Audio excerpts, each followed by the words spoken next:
আজকের আলোচনায় সকলকে স্বাগত জানাই। আলোচনার বিষয় আরাকান রাজসভার কবি দৌলত কাজীর লোর চন্দ্রানী বা সতী ময়নার কাহিনী আলোচনা করো। আমরা সকলেই জানি আরাকান রাজদরবারের প্রথম দিকের একজন অন্যতম কবি হলেন দৌলত কাজী। দৌলত কাজীর জন্মস্থান চট্টগ্রামের রাউজান থানার অন্তর্গত সুলতানপুর গ্রামে।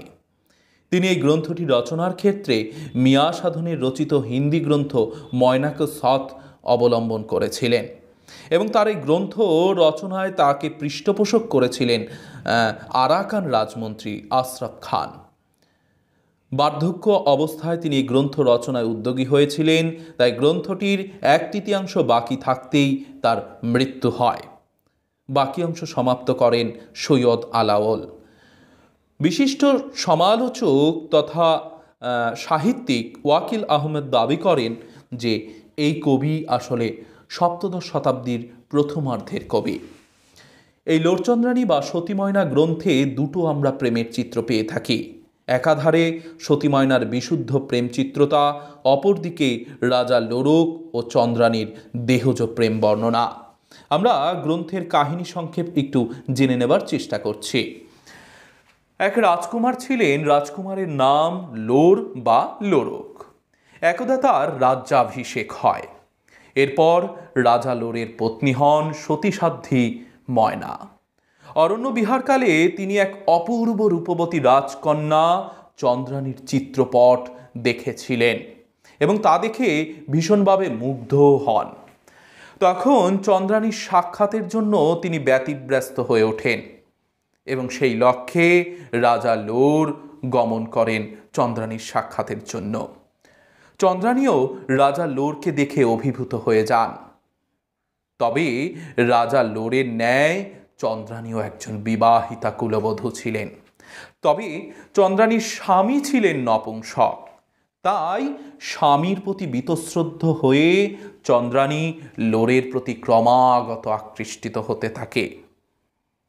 পথমাঝে তাই চন্দ্রানীর স্বামী নপুংসক বামুনের সঙ্গে রাজা লোরের যুদ্ধের সূত্রপাত হয়।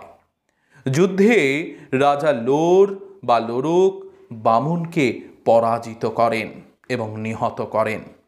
এরপর চন্দ্রানীকে বিয়ে করে সেই রাজ্যেরই অধিপতি পদে অধিষ্ঠিত হয়ে তিনি সুখে সংসার প্রতিপালন করতে থাকেন এবং তাদের সেই দেহজ সুখের বর্ণনা এই পর্যায়ে আমরা পেয়ে থাকব। অপরদিকে দেখব যে ময়না স্বামী বিরহে অপেক্ষারত হয়ে যন্ত্রণায় কাতর হয়ে জীবন অতিবাহন করছেন। এরপরই প্রথম ভাগের কাহিনী পরিসমাপ্তি ঘটছে। দ্বিতীয় ভাগের কাহিনী আলোচনায় আমরা দেখব ময়নামতির বিরহের চিত্র অঙ্কিত হয়েছে, যেখানে স্বামীর কল্যাণ কামনায় ব্রতচারিণী হয়ে হরগৌরীর পূজার্চনা করছে ময়নামতি।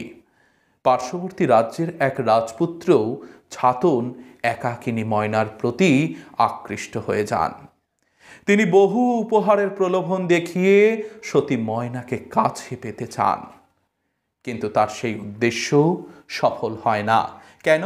কারণ ময়না তখনও যে স্বামীর পথপানে চেয়ে রয়েছে, নিজের সতীত্বকে রক্ষা করে চলেছে। দৌলত কাজী দেখিয়েছেন সেই ফুল্লুরা চরিত্রের মতো ময়নামতির জীবনেও 12 মাস্যার চিত্রতা। তবে এই 12 মাস্যার অর্ধবর্ণনা দেওয়ার পূর্বেই দৌলত কাজী পরলোক গমন করেন।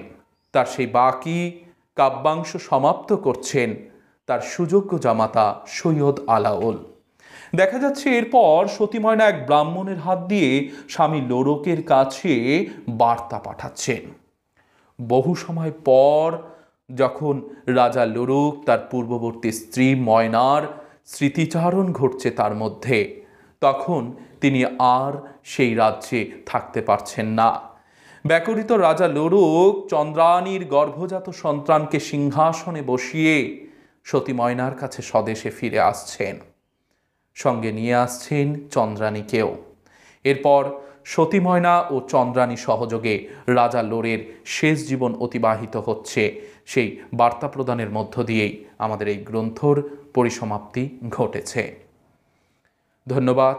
আলোচনা ভালো লাগলে অবশ্যই লাইক, কমেন্ট এবং বন্ধুদের মধ্যে শেয়ার করতে ভুলবেন না।